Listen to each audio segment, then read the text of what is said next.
Hi, I'm Kate. Welcome back to my channel, and if you're new, welcome. Today I'm going to be talking about my disappointing reads from 2018. Chestnut roasting, Jack Frost nipping at your nose. I've seen other booktubers do this instead of like the worst books of 2018, and I like the disappointing books more, because if something's a bad read, it's just a bad read, or if you don't like something, you don't like something, but there's other people out there that might like it. I think like every book has an audience for the most part, and I don't believe in like putting down something just because it's like not your thing, unless it's like a terrible book that like has a terrible message, but like that's not what we're here to talk about today. So what I'm gonna be talking about are books that were like hyped up that like didn't meet the hype when I read them, or like my expectation was high. I try to keep my expectations low going into like especially young adult fantasy books that like are really hyped up on BookTube, but sometimes you can't help it, especially this being my first year on BookTube. The beginning of the year I was definitely like, oh, everybody's talking about this book, it's gotta be so good, I gotta read it. And I learned quickly that like, you know, be careful. So again, these are just books that personally I was disappointed by. I'm not saying they're bad. I'm not saying you should feel bad for liking them. They just weren't for me, and let's get started.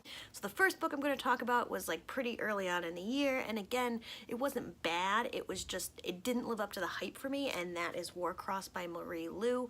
This is actually the first book my husband Pat read this year, and he really liked it. He enjoyed it a lot, but we both agree that like there's just a cringy young adult romance. The story centers on Amika Chen, who was an orphan. She lives in a world that's kind of like a more technologically advanced version of our own. It's just like 10 years in the future from now, pretty much. And everybody's addicted to this game, Warcross, that was started by this like teenage prodigy who's now a billionaire. And instead of like facing the real world, most people are like in these dens, in these like communities, and all they do is put themselves in this virtual reality game because they don't want to deal with their own realities. So Amika ends up glitching herself into the opening ceremony of the Warcross Games, because once a year it's kind of like the Olympics, where teams form and everybody watches these groups compete to see who the best Warcross team players are. She glitches herself in, and instead of getting in trouble, she's actually asked to join one of the teams to investigate another hacker who's been entering the game. And yeah, I mean, it's an interesting concept. It was a fun read. I gave this like 3 stars, but I just think like between the cringy adult romance and then like the most action and like the again, young adult books do this all the time, where it's like a cliffhanger, and it just like like you kind of see what's coming, you see the twist coming, and it was just, I don't know, once the twist came, it just wasn't satisfying. I haven't picked up the second book yet. I've been hearing it's disappointing.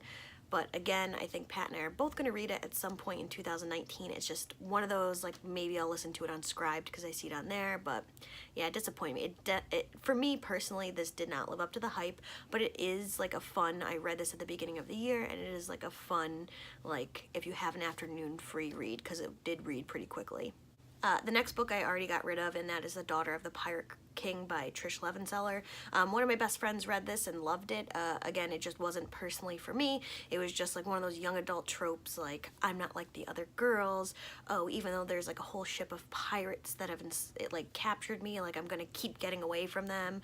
I'm gonna keep slipping through all these pirates' hands, and I'm gonna make 2 brothers fall in love with me, and now we're in like a love triangle, and it's just a cringy young adult romance. You know, that old trope, tropes. So yeah, didn't care for it, didn't read the next one, and again, just wasn't for me. The next book I'm going to talk about I also unhauled already, and that is The Woman in Cabin 10, and I just like nothing about this book. I'm so sick of the woman. My cat's in the window right now. Thank you, Winnie. Thank you, Winnie. I didn't like anything about this book. I'm just like sick of, I think this is one of those books that like really put me off thrillers this year, and it was just like, I don't understand why every woman in a thriller is an alcoholic that's like gonna solve a crime, and they've had an abusive ex, and they're figuring it all out, and they're the ones that are gonna save the day, even though they're alcoholics that are messed up. And I didn't even like, I couldn't. I read it in one day for Contemporary-a-thon, and I was just so frustrated by it. I didn't like the twist. The twist wasn't even good, and it was just It was just And then this one is definitely one that I've been seeing that's like, this is definitely a divisive book. Some people love it, but I feel like most people hate it, and that is The Hazelwood by Melissa Albert. I didn't get rid of it because it is a beautiful cover. The original cover is black. This is the Owl Crate edition that came in green. Some people didn't like it. I really like the green, personally, but so Alice is not like other girls, and there's a reason why she's not like other girls. Her and her mother are always on the run. She doesn't quite know why they're on the run, but their past is always catching up to her, whatever that past is. Alice's grandmother, Althea Prosperine, wrote these children's fairy tales where the books cannot be found anywhere, but there's like this online community that is like, are huge fans of these books. They're total fanboys and girls, but the books keep disappearing and nobody really knows why. So finally Alice and her mother have settled down. Her mother has remarried. She's living in New York City when she comes home one day and her mother is missing, and she has been taken to the Hazelwood. The Hazelwood is the estate where her grandmother lived and died and had all of her inspiration for the fairy tale books. Alice is helped in the search for her mother and to find the Hazelwood by her friend from school that, like, even though she's freaking awful too, he still decides to help her. And I mean, the beginning of this was okay. I'm okay with like characters. I'm okay with like characters you're supposed to not like. You just need to see what she's doing right now. I'm okay with characters that are like meant to be not liked. Alice, there's a purpose why you're not meant to like her. It's more than just like a character you're not supposed to like. It's just, I didn't like the character at all. I didn't like really any of the characters. And then you get to the end of the book and they're at the Hazelwood. They're in the Hinterland. The Hinterland is where the fairy tales take place, and it turns out the Hinterland's real and it's in her grandmother's backyard. And then they're in the Hazelwood, and then they're in the Hinterland, and then you're in the Hazelwood, and then you're in the Hinterland. And it's like you're going back and forth and you just can't keep up. You're like, where the hell am I? And I know some people absolutely loved it, and this might be the one like on this list where I'm just like, why? Like, you never know where you are. The characters are awful, and there's a lot of promise for this book. It sounded so interesting, and it just, no. Next was Space Opera by Catherine M. Valente, and I listened to this on audiobook. I'd been seeing it in the bookstore every time I went in, and I kept wanting to pick it up, and I kept not picking it up. I'm glad I didn't spend the money on it. I'm glad I just listened to the audiobook. And this is kind of just like Rick and Morty, the episode where the alien, the big giant heads come and like force them to sing, "Show me what you've got." There's been some sort of terrible space war, and to like get over it, every year they do like an intergalactic singing competition, which, all right, that's silly, but then the whole, like, I don't know, the way it was written, it was just very like pompous almost, I want to say. You're following Decibel Jones and the Absolute Zeros, who are one-hit wonders, and the aliens decide that they are the ones that have to perform in this intergalactic singing competition, and I just didn't like any of the characters. I like the idea of it, and again, this is why it was disappointing. I really liked the idea of it, but the execution I didn't care for. It was just like too much, like it was just too much, like especially when the aliens came to Earth and are trying to explain to everyone what's going on. Like, it was too much. I just did not care for it. Everything was over explained, and then And then another book I got rid of was Furthermore by Tahira Mafi, and this follows another Alice that I just don't care for. She is colorless in a world that's filled with color, and in this world everyone puts on like a show of magic when they reach a certain age, and if the judges deem them worthy enough, they're given like a task and they have a year to complete it.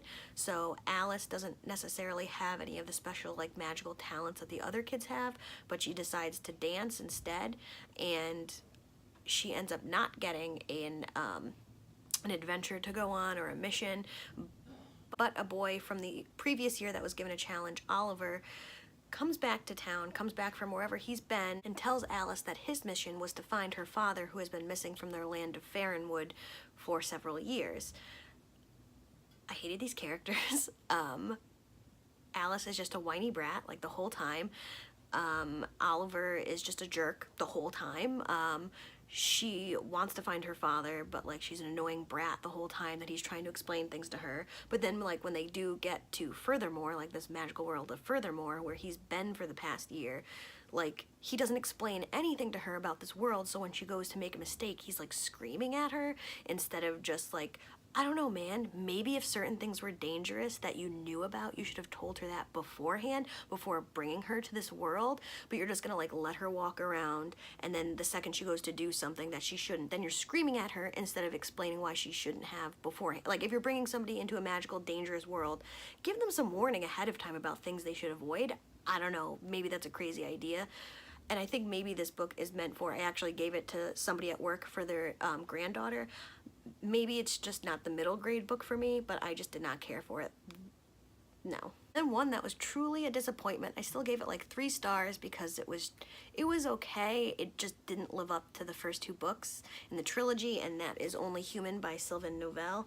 I loved Sleeping Giants and Waking Gods. I thought they were excellent, but this just didn't live up. It's, without getting too spoilery, I'm gonna explain it. Like, I thought the M. Night Shyamalan movie Signs was good and creepy up until you saw the alien at the end, and then you were just like, oh, that's what that thing is? Like, you should have never shown me it because that made it less scary, and then, like, I don't know, kind of made things campy and cheesy. That's almost what I feel about this book. It's just like, I like the mystery behind certain sci-fi things, and I like the mystery of, are there aliens, or why are they coming here, or, you know, and this was just like, I don't know, it was just boring compared to the other 2. There's a lot less action. It was more of like political intrigue on an alien planet, which for some people that might work, but personally for me it did not. And again, I gave this 3 stars. I found it an okay conclusion to this trilogy. I think it's a trilogy.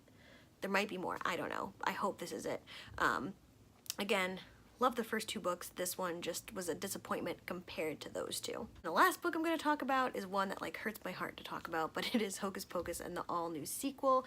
Obviously, Hocus Pocus is just, like, the best Halloween campy, cheesy movie out there. I love it. I watch it every year, and I was hoping for the same campy cheesiness out of the sequel, but it was just obnoxious. It was just annoying, and it didn't have that same magic the first one had. I think it's, like, impossible to have, like, a sequel to something that's so campy and cheesy. Like, at some point, you know, it has to end. At some point, like, you can't go too long. Campy, cheesy things only need to be, like, an hour-and-a-half movie, and not a long-ass book.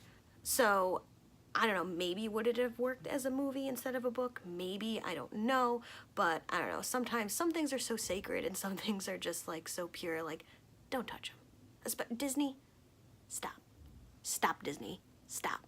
Alright, so only 8 books out of, like, the 80 that I read this year was I truly, like, disappointed by, that I wanted to talk about here. So again, I think there's a book for everyone. So if you want to, like, change my opinion on something or explain something further to me, like, please let's start a conversation down in the comments below. If you haven't already, subscribe. If you like this kind of content, give it a thumbs up, and I will see you in the next video. Bye. Hey!